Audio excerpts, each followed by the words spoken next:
Pride and Prejudice by Jane Austen. Chapter 55.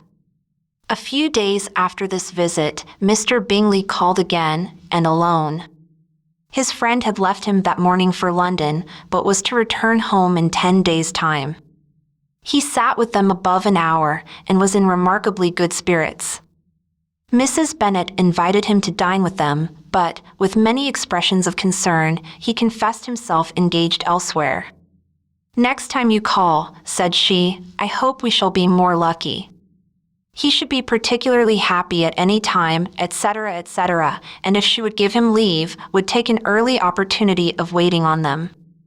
"Can you come tomorrow?" Yes, he had no engagement at all for tomorrow, and her invitation was accepted with alacrity. He came, and in such very good time that the ladies were none of them dressed. In ran Mrs. Bennet to her daughter's room in her dressing gown, and with her hair half finished, crying out, "My dear Jane, make haste and hurry down. He is come, Mr. Bingley is come. He is, indeed. Make haste, make haste. Here, Sarah, come to Miss Bennet this moment, and help her on with her gown. Never mind Miss Lizzie's hair." "We will be down as soon as we can," said Jane, "but I dare say Kitty is forwarder than either of us, for she went upstairs half an hour ago." "Oh, hang Kitty! What has she to do with it? Come, be quick, be quick! Where is your sash, my dear?" But when her mother was gone, Jane would not be prevailed on to go down without one of her sisters. The same anxiety to get them by themselves was visible again in the evening. After tea, Mr. Bennet retired to the library, as was his custom, and Mary went upstairs to her instrument.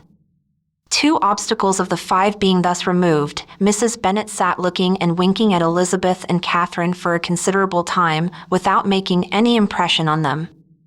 Elizabeth would not observe her, and when at last Kitty did, she very innocently said, "What is the matter, mamma?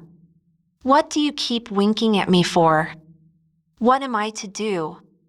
"Nothing, child, nothing. I did not wink at you."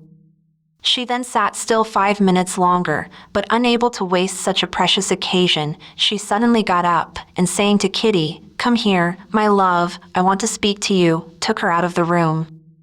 Jane instantly gave a look at Elizabeth which spoke her distress at such premeditation, and her entreaty that she would not give in to it.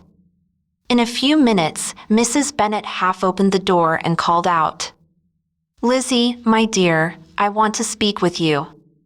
Elizabeth was forced to go. "We may as well leave them by themselves, you know," said her mother as soon as she was in the hall. "Kitty and I are going upstairs to sit in my dressing room."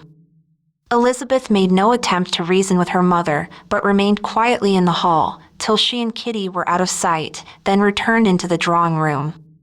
Mrs. Bennet's schemes for this day were ineffectual. Bingley was everything that was charming, except the professed lover of her daughter. His ease and cheerfulness rendered him a most agreeable addition to their evening party, and he bore with the ill-judged officiousness of the mother, and heard all her silly remarks with a forbearance and command of countenance particularly grateful to the daughter. He scarcely needed an invitation to stay supper, and before he went away, an engagement was formed, chiefly through his own and Mrs. Bennet's means, for his coming next morning to shoot with her husband. After this day, Jane said no more of her indifference. Not a word passed between the sisters concerning Bingley, but Elizabeth went to bed in the happy belief that all must speedily be concluded unless Mr. Darcy returned within the stated time.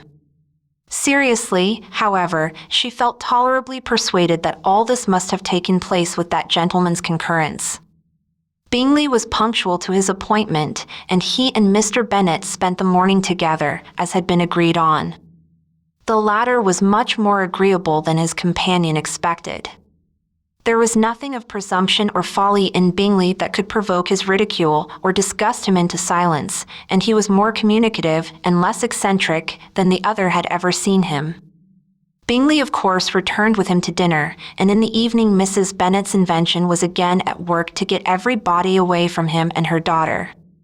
Elizabeth, who had a letter to write, went into the breakfast room for that purpose soon after tea, for as the others were all going to sit down to cards, she could not be wanted to counteract her mother's schemes. But on returning to the drawing room, when her letter was finished, she saw, to her infinite surprise, there was reason to fear that her mother had been too ingenious for her. On opening the door, she perceived her sister and Bingley standing together over the hearth, as if engaged in earnest conversation, and had this led to no suspicion, the faces of both, as they hastily turned round and moved away from each other, would have told it all. Their situation was awkward enough, but hers she thought was still worse.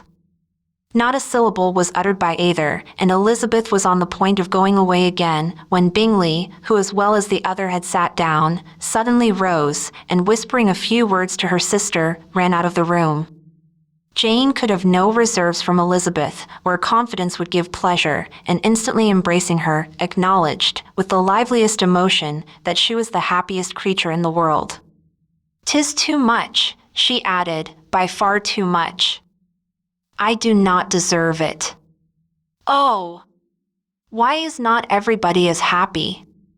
Elizabeth's congratulations were given with a sincerity, a warmth, a delight, which words could but poorly express. Every sentence of kindness was a fresh source of happiness to Jane. But she would not allow herself to stay with her sister, or say half that remained to be said for the present. "I must go instantly to my mother," she cried.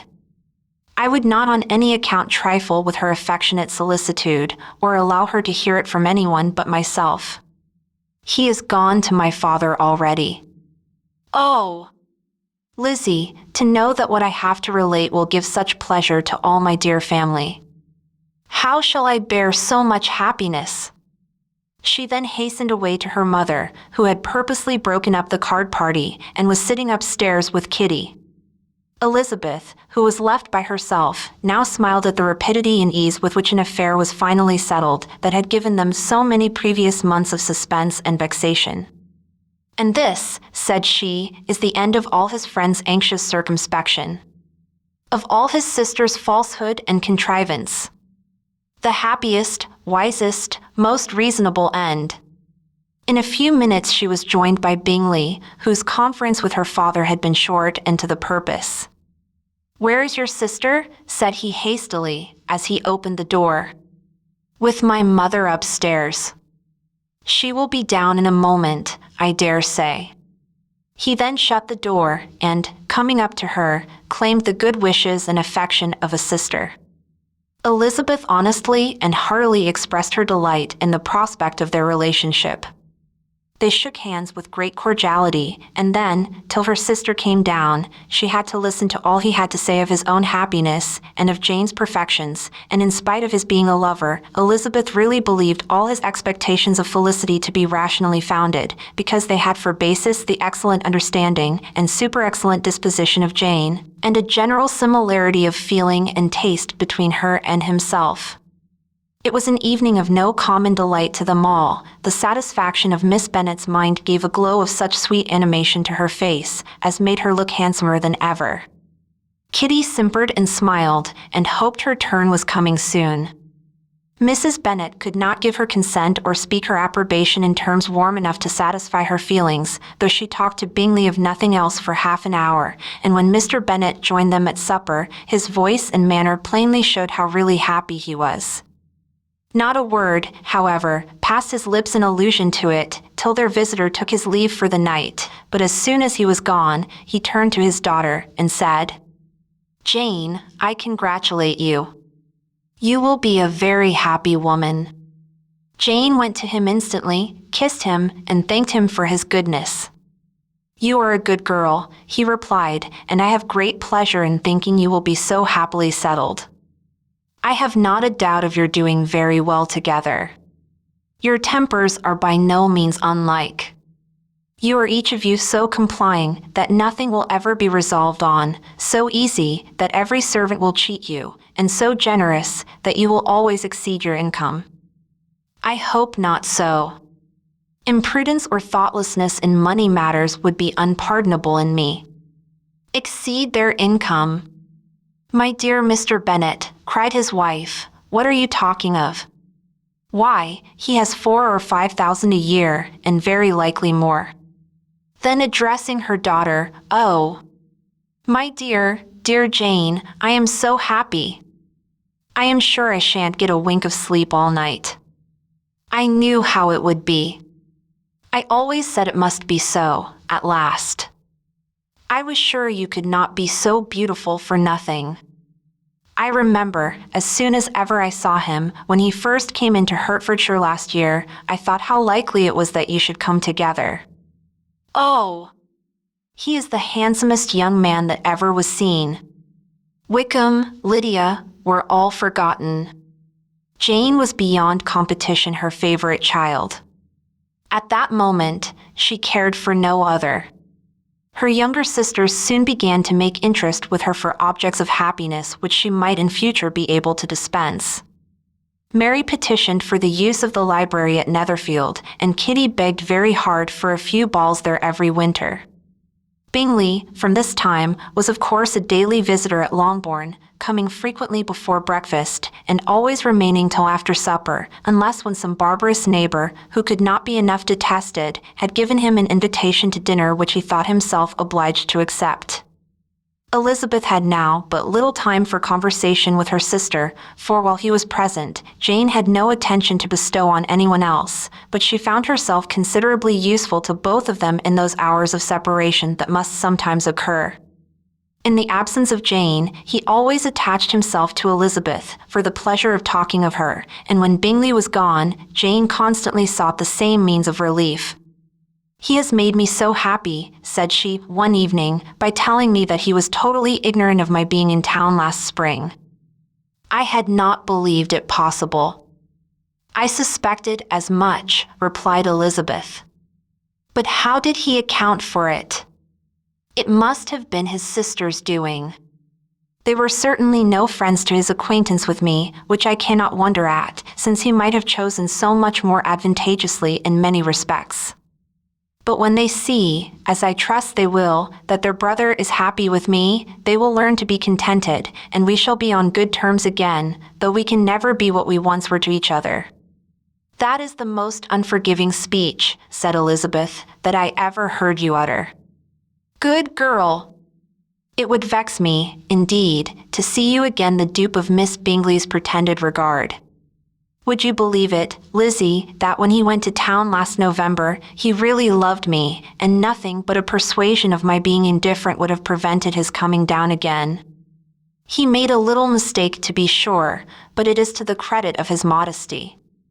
This naturally introduced a panegyric from Jane on his diffidence, and the little value he put on his own good qualities. Elizabeth was pleased to find that he had not betrayed the interference of his friend, for, though Jane had the most generous and forgiving heart in the world, she knew it was a circumstance which must prejudice her against him. "I am certainly the most fortunate creature that ever existed," cried Jane. "Oh, Lizzie, why am I thus singled from my family, and blessed above them all? If I could but see you as happy! If there were but such another man for you! If you were to give me 40 such men, I never could be so happy as you. Till I have your disposition, your goodness, I never can have your happiness. No, no, let me shift for myself, and, perhaps, if I have very good luck, I may meet with another Mr. Collins in time." The situation of affairs in the Longbourn family could not be long a secret. Mrs. Bennet was privileged to whisper it to Mrs. Phillips, and she ventured, without any permission, to do the same by all her neighbors in Meryton. The Bennets were speedily pronounced to be the luckiest family in the world, though only a few weeks before, when Lydia had first run away, they had been generally proved to be marked out for misfortune.